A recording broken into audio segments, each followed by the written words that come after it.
Por último, continuando con el seguimiento de dentro a fuera de los estados simultáneamente yuxtapuestos en mi conciencia, y antes de llegar al horizonte real que los envolvía, encuentro placeres de otro género: el de estar cómodamente sentado, el de sentir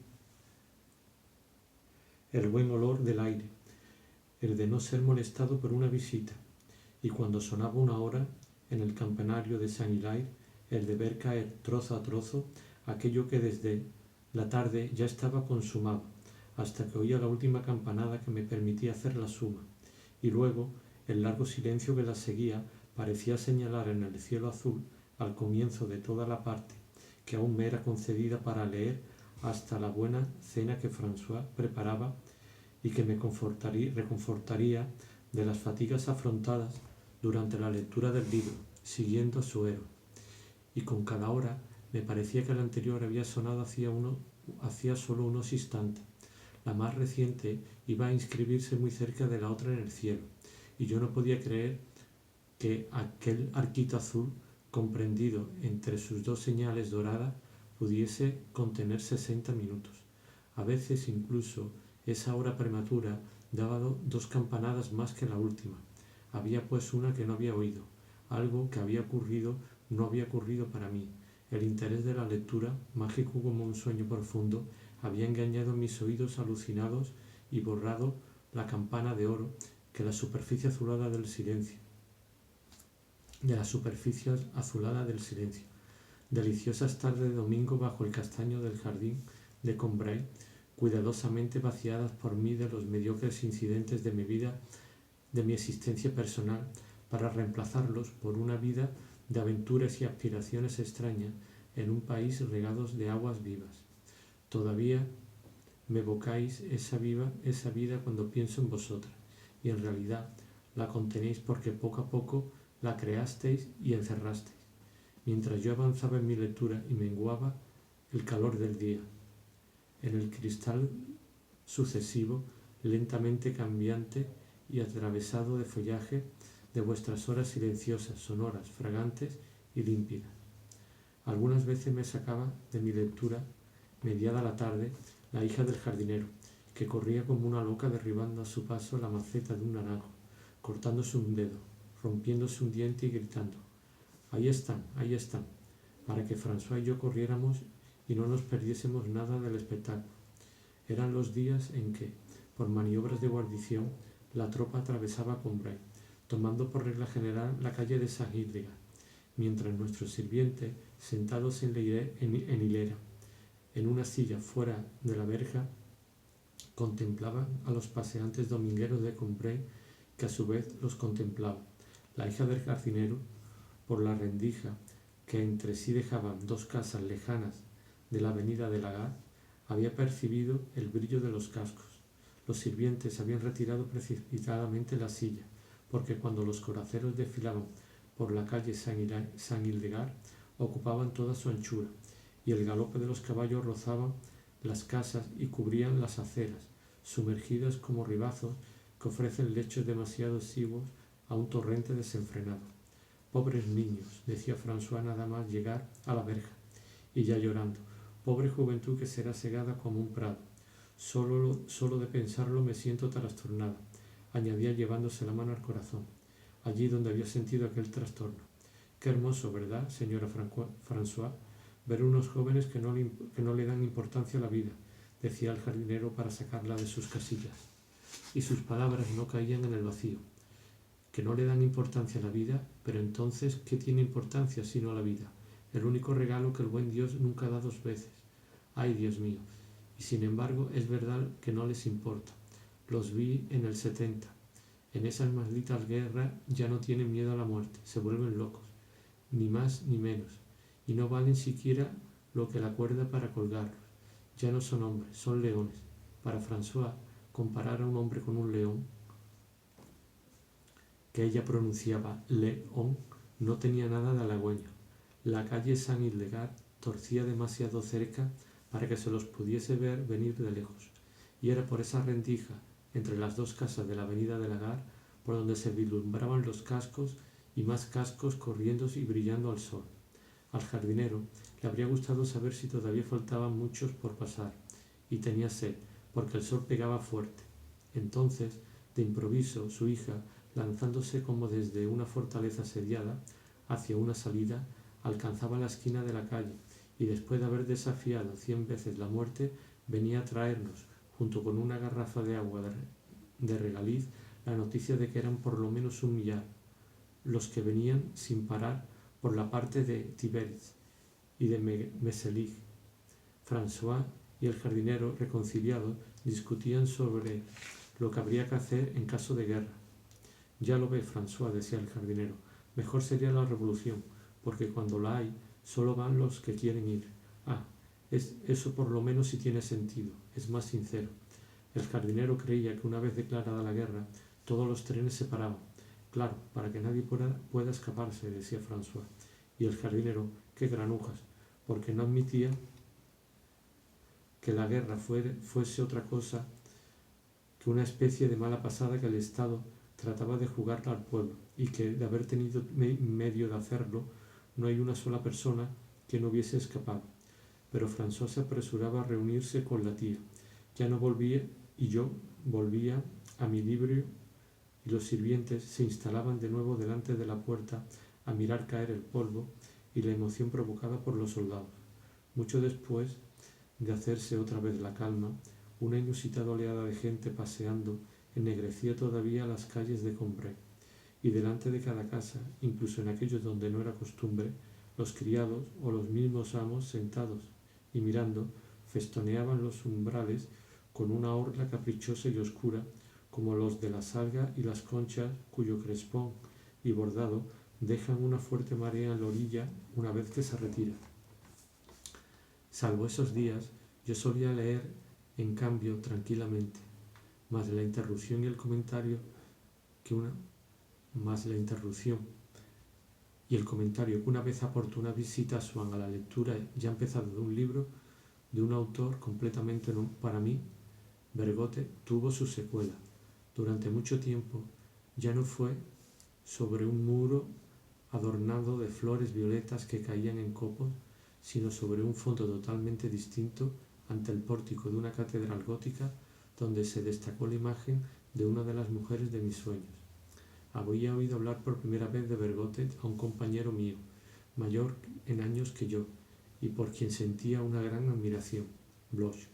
Al oírme confesar mi admiración por la Nuit Doctor, había soltado una carcajada ruidosa como una trompeta y me había dicho: desconfía de tu dirección bastante ruin por el señor de Musset. Es un tipo de los más nefastos y un animal bastante siniestro. Debo confesar por lo demás que él e incluso un tal Racine hicieron en su vida algún verso bastante bien ritmado, y que en su favor tienen lo que para mí es el mérito supremo, no significar absolutamente nada. Son la Blanche Hollande et la Blanche Camille, y la Fille de Minos et de Pacifique. Me los ha señalado, para descargo de esos dos tunantes, un artículo de mi amadísimo maestro, el viejo Leconte, caro a los dioses inmortales. A propósito, aquí tienes un libro que en este momento no tengo tiempo de leer, y que recomienda, al parecer, ese hombre inmenso. Me ha dicho que tiene a su autor, a Monsieur Bergotte, por un tipo de los más sutiles, y aunque en ocasiones dé prueba de mansedumbres un tanto inexplicables, su palabra para mí es oráculo délfico. Lee pues estas prosas líricas, y si el gigantesco ensamblador de ritmo que ha escrito Bhagavat y Le River de Magnus ha dicho la verdad. Por Apolo que saborearás, caro maestro, los nectarios goces del Olimpo. En un tono sarcástico me había pedido llamarle caro maestro, y a su vez también él me llamaba así, pero en realidad encontrábamos cierto placer en este juego, cerca como todavía estábamos de la edad en que uno cree que se crea lo que se nombra. Desgraciadamente no me fue posible aplacar hablando con Bloch y pidiéndole explicaciones la turbación en que me había arrojado al decirme que los versos hermosos, a mí que esperaba de ellos nada menos que la revelación de la verdad, eran tanto más hermosos cuanto menos significaba. De hecho, Bloch no volvió a ser invitado a casa. Al principio tuvo una acogida muy buena.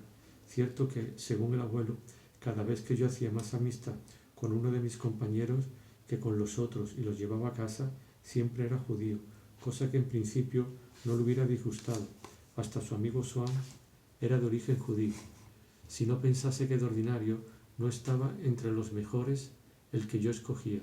Por eso, cuando llegaba con un amigo nuevo, era muy raro que no tarease Odie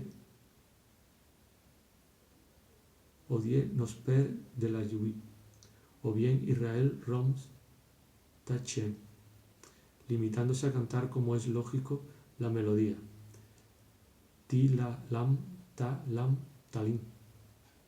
Mas yo tenía miedo a que mi compañero la reconociese y recordase la letra.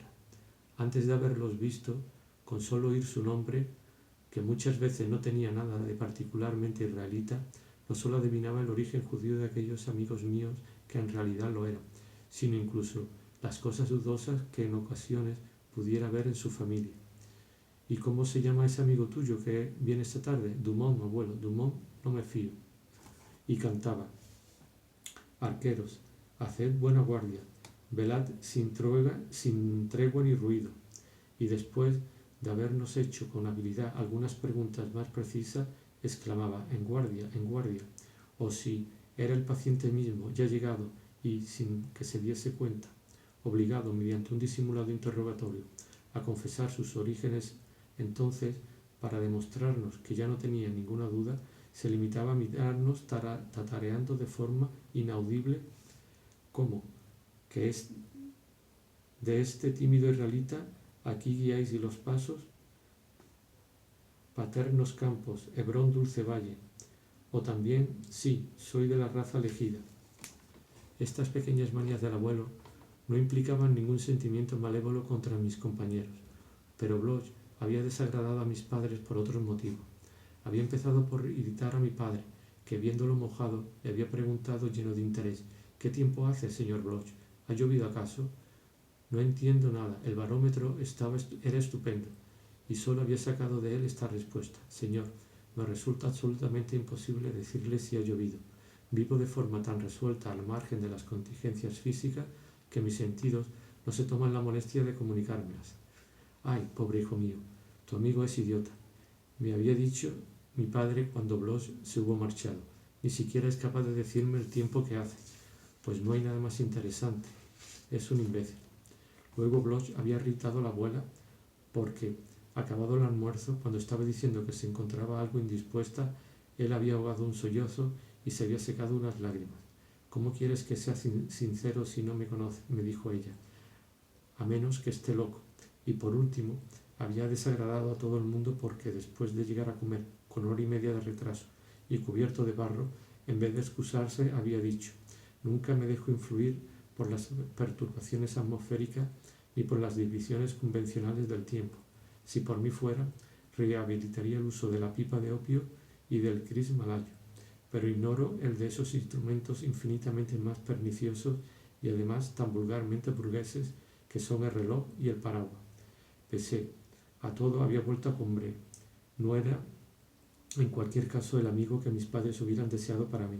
Habían terminado convenciéndose de que las lágrimas que le había hecho derramar la indisposición de la abuela no eran fingidas, pero por instinto o por experiencia sabían que los arranques de nuestra sensibilidad tienen pocos ascendientes sobre la continuidad de nuestros actos y la conducta de nuestra vida, y que el respeto de las obligaciones morales, la fidelidad a los amigos, la ejecución de una obra y la observancia de un régimen tienen fundamento más seguro que unos hábitos ciegos que en esos arrebatos momentáneos, ardientes y estériles. A Bloch hubieran preferido para mí compañeros que no me diesen más de lo que debe darse a los amigos, de acuerdo con las normas de la moral burguesa, que no me enviasen inopinadamente un cestillo de frutas porque ese día habían pensado en mí con cariño, porque, incapaces para inclinar en favor mío la justa balanza de los deberes y exigencias de la amistad, con un simple movimiento de la imaginación y de la sensibilidad, tampoco la falsearían en mi perjuicio. Difícilmente nos hacen desistir nuestros errores de lo que nos deben esos temperamentos cuyo modelo era la abuela. Ella que, peleada hacía años con una sobrina a la que nunca dirigía la palabra, no por eso modificó el testamento en el que le dejaba toda su fortuna, porque era su pariente más cercana y porque así debía ser. Pero a mí Bloch me agradaba. Mis padres querían tenerme contento. Los insolubles problemas que yo me planteaba sobre la belleza carente de significado de la hija de Minos y de Pasífae me cansaban y me angustiaban más de lo que habrían hecho nuevas conversaciones con él, aunque mi madre las juzgase perniciosas. Y yo lo habría seguido recibiendo en Combray si, después de aquella cena, tras hacerme saber noticia que tanta influencia habría de ejercer más tarde sobre mi vida, haciéndola primero más feliz, luego más desdichada, que todas las mujeres pensaban exclusivamente en el amor, y que no había una siquiera cuya resistencia fuese invencible. No me hubiera asegurado haber oído decir con absoluta certeza que la tía abuela había tenido una juventud tormentosa y había sido públicamente mantenida. No pude dejar de repetir estas palabras a mis padres. Lo pusieron en la puerta en cuanto volvió a presentarse, y cuando otro día lo abordé en la calle me trató con extrema frialdad. Pero sobre Bergot había dicho la verdad. Los primeros días, con una melodía que nos enloquece, pero que todavía no acertamos a distinguir bien, no me pareció evidente lo que luego habría de amar tanto en su estilo. No podía abandonar la novela suya que estaba leyendo, pero me creía interesado únicamente por la trama, como cuando en los primeros momentos de un amor vamos todos los días a buscar a una mujer a una reunión, a un entretenimiento, y creemos que son sus placeres los que allí nos llevan. Luego fui fijándome en las expresiones raras, casi arcaicas, que les gustaba emplear en ciertos momentos en los que una secreta oleada de armonía, un preludio interior, venía a levantar su estilo. Y era también en esos momentos en que empezaba a hablar del vano sueño de la vida, del inagotable torrente de bellas apariencias, del tormento estéril y delicioso de comprender y de amar, de las emotivas efigies que por siempre ennoblecen la fachada venerable y fascinante de las catedrales, cuando expresaba toda una filosofía nueva para mí, mediante imágenes maravillosas de las que podría decirse que eran las mismas que habían despertado aquel canto de arpas que entonces se elevaba y a cuyo acompañamiento infundía un no sé qué de sublime. Uno de aquellos pasajes de Bergot, el tercero o el cuarto que yo hubiese aislado del resto, me dio una alegría incomparablemente más intensa de la que había encontrado en el primero, una alegría que experimenté en una región más profunda de mí mismo, más uniforme, más vasta, de donde parecía haber sido eliminado obstáculos y separaciones.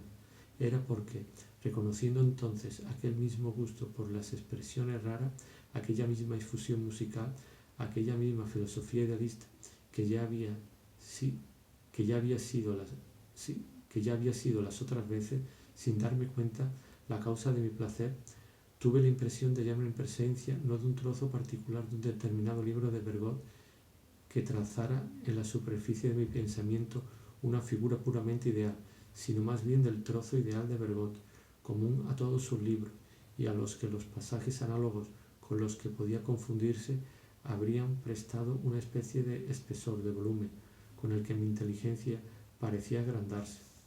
No era yo desde luego el único admirador de Bergot. También era el escritor preferido de una amiga muy culta de mi madre. En fin, para leer su último libro recién publicado, el doctor Duboulon hacía esperar a sus pacientes, y fue precisamente de su consulta y de un parque cercano a Combray de donde volaron algunas de las primeras semillas de esa afición por Bergot, especie entonces rarísima y hoy universalmente difundida, cuya flor ideal y común encontramos por todas partes en Europa y América, y hasta en la más pequeña aldea. Lo que la amiga de mi madre y, según creo, el doctor Duboulon apreciaban sobre todo los libros de Bergot era, como yo, aquel flujo melódico, aquellas expresiones antiguas, algunas otras muy simples y conocidas, pero dispuestas en un lugar e iluminadas de un modo que parecían revelar un gusto especial de su parte.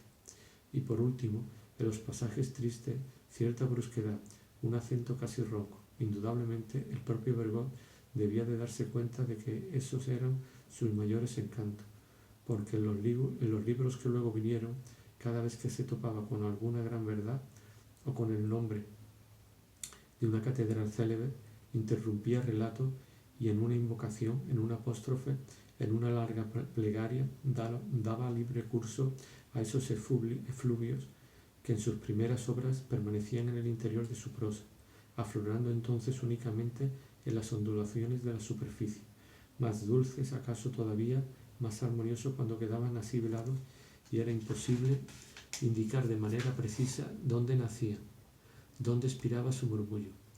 Esos trozos en los que él se deleitaba eran nuestros trozos preferidos, me los sabía de memoria, y quedaba decepcionado cuando él reanudaba el hilo de su relato.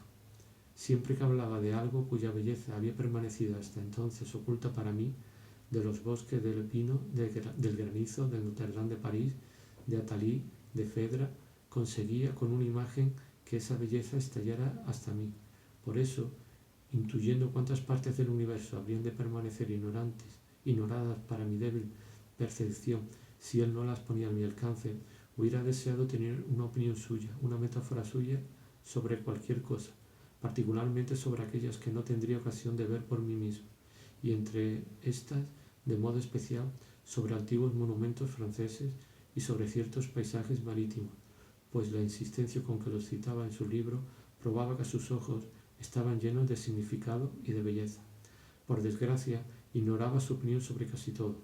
No dudaba de que fuese totalmente diferente de las mías, puesto que descendían de un mundo desconocido hacia el que yo intentaba elevarme, persuadido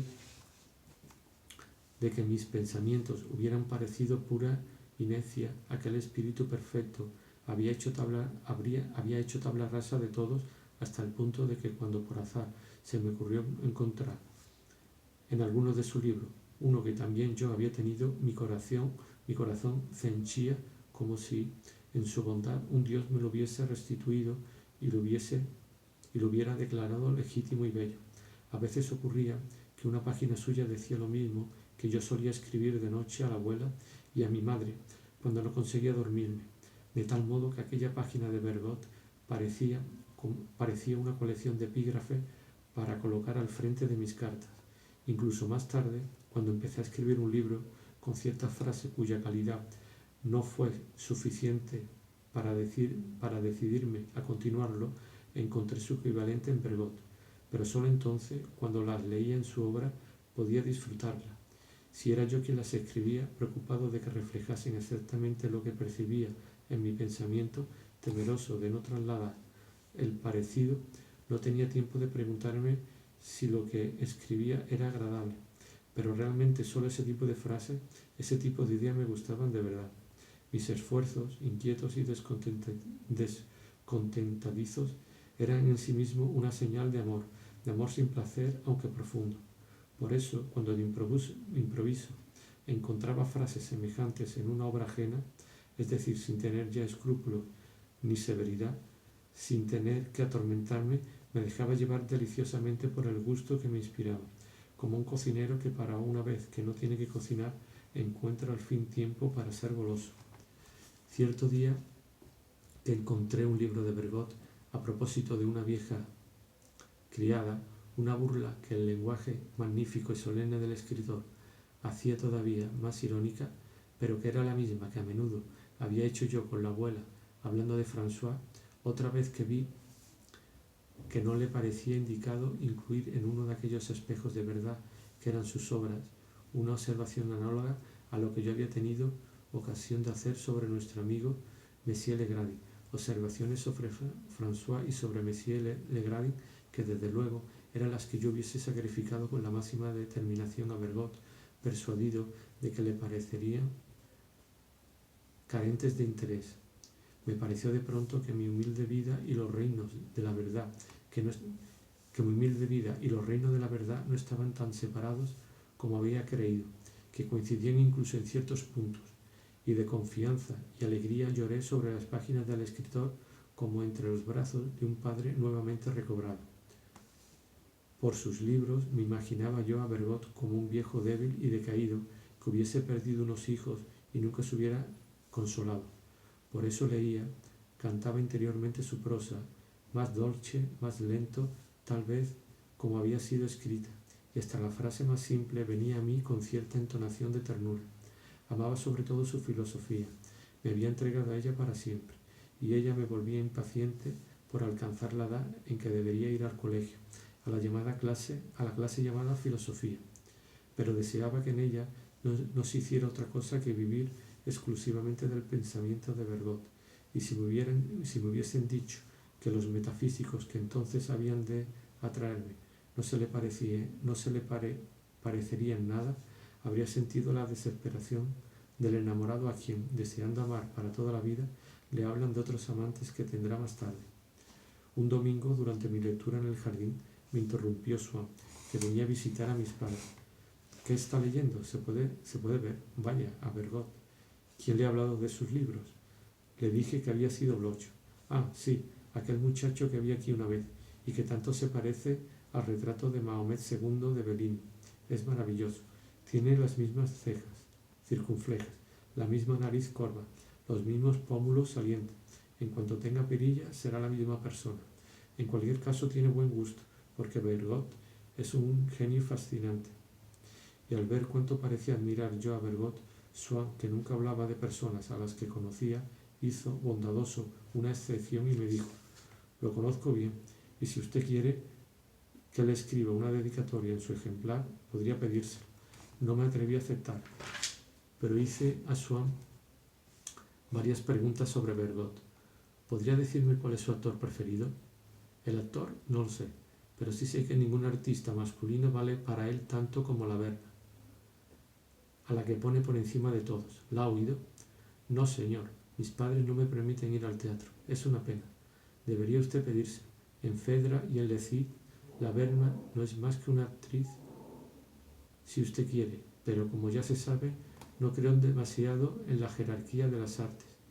Y observé, porque con frecuencia ya me había sorprendido en sus conversaciones con las hermanas de la abuela, que cuando hablaba de cosas serias, cuando empleaba una expresión que parecía implicar una opinión sobre un tema importante, tenía cuidado de aislarla, con una entonación especial, mecánica e irónica, como si la hubiese puesto entre comillas, como si no quisiese asumirla y diese a entender: la jerarquía, ya sabe, como dicen las gentes ridículas. Pero entonces, si era ridícula, ¿por qué decía él la jerarquía? Un instante después añadió: eso le dará una visión tan noble como cualquier obra maestra, no sé cuál, y se echó a reír. La reina de Chartres. Hasta ese momento, el horror de expresar seriamente su opinión me había parecido algo que acaso fuera elegante y parisino, contrapuesto al dogmatismo provinciano de las hermanas de la abuela, y también sospechaba que era una de las formas del ingenio empleado en el ambiente en que vivía Swann, y donde, por reacción al lirismo de las generaciones anteriores, se rehabilitaban hasta el exceso los pequeños hechos precisos, considerados vulgares en aquel entonces, y se proscribían las frases. Pero ahora me parecía ver algo inquietante en aquella actitud de Swann ante las cosas. Era como si no se atreviese a tener una opinión, como si solo se sintiese tranquilo cuando podía dar meticulosamente informes precisos, pero no se daba cuenta de que postular que la exactitud en los detalles tenía importancia ya suponía profesar una opinión. Volví a pensar entonces en aquella cena que tanto me entristeció porque mamá no debía subir a mi cuarto, y en la que él dijo que los bailes de la princesa de León carecían de importancia. Sin embargo, era a ese género de placeres a lo que él dedicaba su vida. A mí todo aquello me parecía contradictorio. ¿Para qué otra vida reservaba el decir seriamente lo que pensaba de las cosas, el formular juicios que no necesitasen de comillas, y el no entregarse con puntillosa cortesía a ocupaciones que al mismo tiempo declaraba ridículas. En el momento en que Swann me habló de Bergot, también observé algo que, en cambio, no era peculiar suyo, sino por el contrario, común en aquel entonces a todos los admiradores del escritor, a la amiga de mi padre, al doctor Duboulon. Como Swann, decían que Bergot es un ingenio fascinante, muy peculiar, tiene una forma propia de decir las cosas algo rebuscada, pero muy agradable. No se necesita ver la firma, inmediatamente se reconoce que es de su pluma, pero nadie se habría atrevido a decir es un gran escritor, tiene un gran talento. Ni siquiera decían que tenía talento, no lo decían porque no lo sabían. Nos cuesta mucho reconocer en la fisonomía particular de un nuevo escritor el modelo que en nuestro Museo de Ideas Generales lleva la etiqueta de gran talento. Precisamente porque se trata de una fisonomía nueva, no logramos descubrir su total semejanza con lo que llamamos talento. Decimos más bien originalidad, encanto, delicadeza, fuerza, y luego un día nos damos cuenta de que precisamente todo eso es el talento. ¿Hay algún libro donde Bergot haya hablado de la Berna?, le pregunté al señor Swann. Creo que en un breve opúsculo sobre Racine, pero debe de estar agotado, aunque tal vez lo haya reeditado. Ya me informaré. Además, puedo pedirle a Bergot que lo que usted quiera. No hay semana que no venga a cenar a casa. Es el mejor amigo de mi hija. Juntos van a visitar las viejas ciudades, las catedrales, los castillos.